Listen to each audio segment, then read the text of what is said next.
finally, we have a TikTok where I really agree with all the points. This guy has it spot on. Business strategy. Let's break it down into 5 different questions. First, who are the people you want to sell to?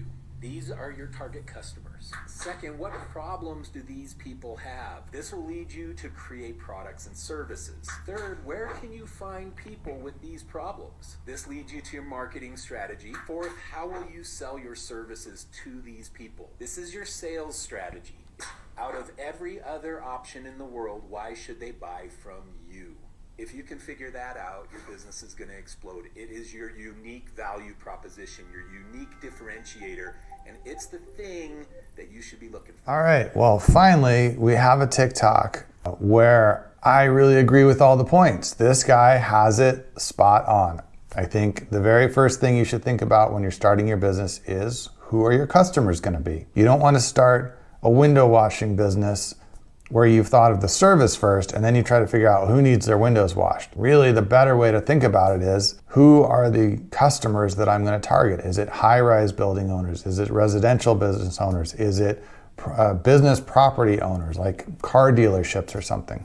Figure out who the customer is first and then figure out what services you're going to offer them, because some things might go with one but not the other, and the whole startup process and how you target it and how you price it, everything else is going to depend on who that customer is. Window washing for a 40-story building is a totally different thing than window washing for a single homeowner, and that 40-story building guy might need other things that wouldn't apply to the homeowner and vice versa. So really understanding who your customer is first, I think, is the key to everything else. And then, yes, figure out what you're going to sell them and how you're going to find them and how you're going to approach the whole process. And then number 5 question is really the crux of the whole thing.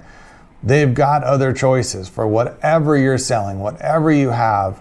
There's other things they could do. Even when somebody says, I've invented something brand new, revolutionary idea, no one else has it. Well, even if that's totally true, which it rarely is, people have already figured out some other way of doing it, right? If you came up with a new way to write things, right? Well, like, nobody's ever invented this. This is amazing. This is an extraordinary invention.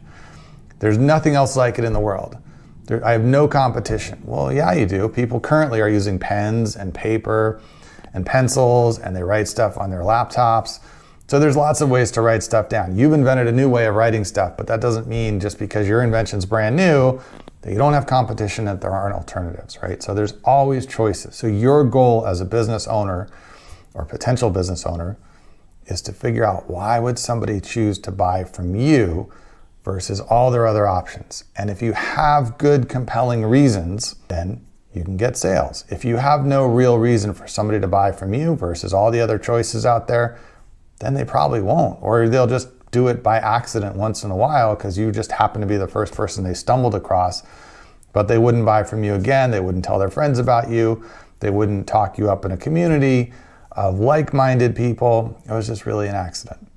So make sure you understand who your customers are, how you're going to reach them, what you're going to sell them, and why they should buy from you versus any of their other choices. If you have that figured all out, then you've got a very solid business in front of you. If you're missing any of those pieces, you have some work to do. So awesome job, Michael Janda.